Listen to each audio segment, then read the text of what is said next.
Lalu bagaimana mekanisme pemberian vaksin booster kedua yang akan dimulai 24 Januari mendatang? Kita tanyakan langsung kepada juru bicara Kementerian Kesehatan, M. Syahril. Selamat malam, Pak Syahril.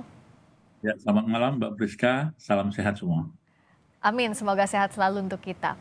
Pak Syahril, jadi gimana nih untuk mekanisme pemberian vaksin booster kedua lusa ya? Apa betul tidak perlu ada undangan atau tiket seperti vaksin-vaksin sebelumnya? Ya, sebetulnya nanti semuanya akan masuk dalam Dicare atau Peduli Lindungi juga. Oh, Akan, tapi karena ini percepatan, maka di tanggal 24 itu memang kalau ada masyarakat yang sudah lebih dari 6 bulan bisa langsung datang ke fasilitas pelayanan kesehatan untuk booster kedua.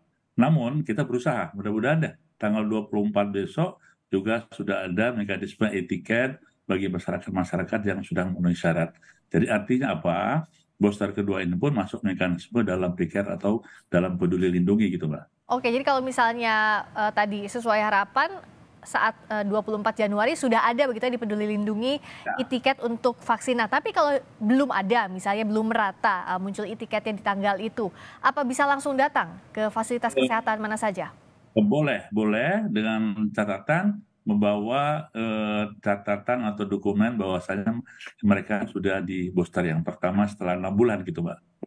Oke. Kalau untuk catatan misalnya vaksin 6 bulan yang lalu, itu tidak tersimpan di gawai misalnya, apakah sudah terdata secara otomatis begitu? Ada, ya di Peduli Lindungi itu kan bisa dibuka sebetulnya ya. Mmm, Di Peduli Lindungi itu bisa dibuka data masing-masing orang, vaksin satu, vaksin dua maupun vaksin ketiga. oke. Mudah-mudahan Iya. tanggal 24 kita sudah memasukkan aplikasi ini gitu, Pak. Iya, kenapa saya refresh lagi karena kan sejak PPKM dicabut kita sudah jarang begitu ya menggunakan Peduli Lindungi, jadi kita ingatkan lagi. Nah, fasilitas kesehatannya ini apakah harus sesuai dengan domisili, sesuai dengan KTP, atau bisa di vaskes mana saja? Memang diutamakan yang terdekat ya, karena tidak merepotkan seseorang. Tapi manakala orang itu berada di suatu tempat dan dia membutuhkan vaksinasi booster kedua, ya boleh saja di mana saja dengan membawa data tadi. Karena seluruh fasilitas pelayanan sudah ada data yang sudah terkoneksi dan bisa melayani seluruh masyarakat dengan usia yang di atas 18 tahun tadi, Mbak. Oke, selama 18 tahun, sudah lewat 6 bulan dari booster pertama, itu bisa ya Pak ya, secara administrasi begitu. Kalau stoknya bagaimana? Apa cukup merata di setiap vaskes? Jadi alhamdulillah tadi sudah disampaikan juga oleh eh, Kompas TV maupun Bapak Menteri Kesehatan, kita dosisnya cukup ya, baik itu yang hibah dari luar negeri maupun yang kita beli dari Indofarma maupun dari FK Universitas Erlangga. Jadi mudah-mudahan yang sudah stok kita cukup dan nanti kita akan sediakan seiring dengan kebutuhan dari masing-masing daerah gitu. Ya. Nah, fasilitas kesehatan yang ditunjuknya itu mana saja Pak? Apakah di rumah sakit umum daerah, rumah sakit milik pemerintah saja, atau juga swasta, atau bahkan puskesmas dan lainnya?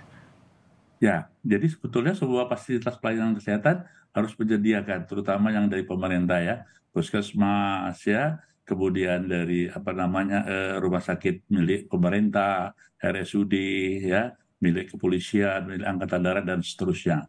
Dan tentu saja karena untuk percepatan kita akan menggerakkan yang dulu pernah yang kita sebut dengan sentra vaksinasi yang itu boleh dilakukan oleh semua stakeholder dari TNI Polri, dari swasta, dari media dalam rangka untuk memberikan percepatan cakupan booster satu maupun booster kedua. Oke, jadi nanti akan diadakan juga ya Pak ya sentra vaksinasi untuk umum ya seperti Ya, yang dan vaksinasi ini sebelumnya. stok vaksinnya disediakan dari Dinas Kesehatan ya. Jadi dari Oke. Kementerian Kesehatan mensuplainya kepada seluruh ke dinas kesehatan yang ada di seluruh Indonesia dan dinas kesehatan yang akan mendistribusikan kepada fasilitas pelayanan kesehatan yang ada di daerah masing-masing. Nah, yang dipastikan adalah betul-betul masyarakat mendapatkannya. Tidak ada kekurangan entah dari stoknya atau saat administrasi pelayanan kepada masyarakat. Itu kalau ada kendala misalnya masyarakat datang ke vaskes belum bisa. Nah, kemana Pak mengadunya? Ya, itu kan ada Halo Kemkes ya. Jadi Halo Kemkes bisa diakses untuk bisa berkonsultasi menanyakan hal tersebut. Tapi mudah-mudahan tidak, Mbak ya. Jadi karena instruksi ini adalah instruksi secara nasional, maka seluruh dinas kesehatan, rumah sakit, puskesmas sudah ready lah istilahnya kan. Jangan sampai nanti masalah administrasi, masalah logistik tidak ada. Jadi semuanya diyakinkan, semuanya tersedia gitu. Di semua daerah ya Pak ya, merata? Salah, ya. Nah kalau dari tanggal 24 Januari berarti seterusnya bisa dibuka hari apa saja begitu? Tidak hari-hari tertentu, tidak minggu-minggu tertentu Pak Syahril? Ya, setiap hari kerja. Tapi kalau sentra vaksinasi itu biasanya kan mereka menyelenggarakan di hari-hari libur biasanya ya kan. Iya Eh, betul. Nah, itu boleh saja ya. Tapi kalau untuk di fasilitas pelayanan itu biasanya mereka menyelenggarakan di hari-hari kerja ya.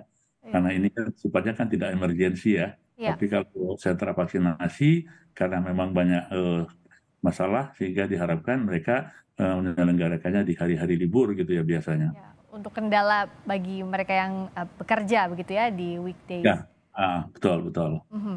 Nah Tidak kalau masalah ya. Jadi tidak masalah dari hari kerja maupun hari libur, yang penting ada stoknya, ada yang memberikan vaksinasi atau vaksinatornya, dan juga oke.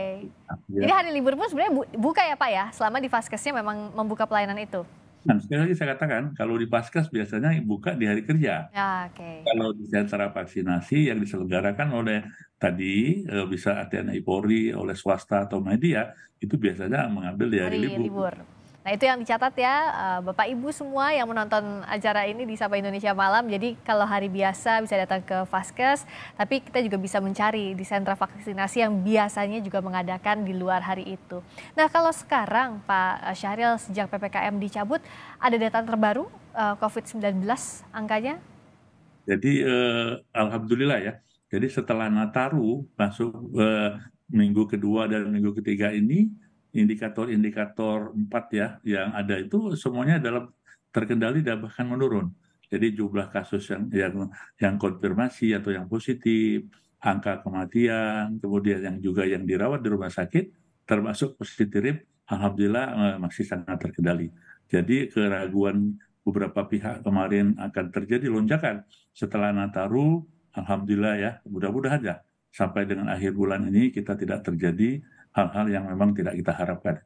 Tapi antisipasi tetap Oh ya, dilakukan? kalau antisipasi selalu karena kita kan sudah diingatkan oleh WHO masih dalam masa pandemi, jadi kehati-hatian, protokol kesehatan, vaksinasi, kemudian PHBS itu harus menjadi bagian dari kita semua, Hmm. termasuk rumah sakit, Pak ya. Jadi rumah sakit seluruh Indonesia itu selalu siaga loh apabila terjadi lonjakan kasus, termasuk Wisma Atlet.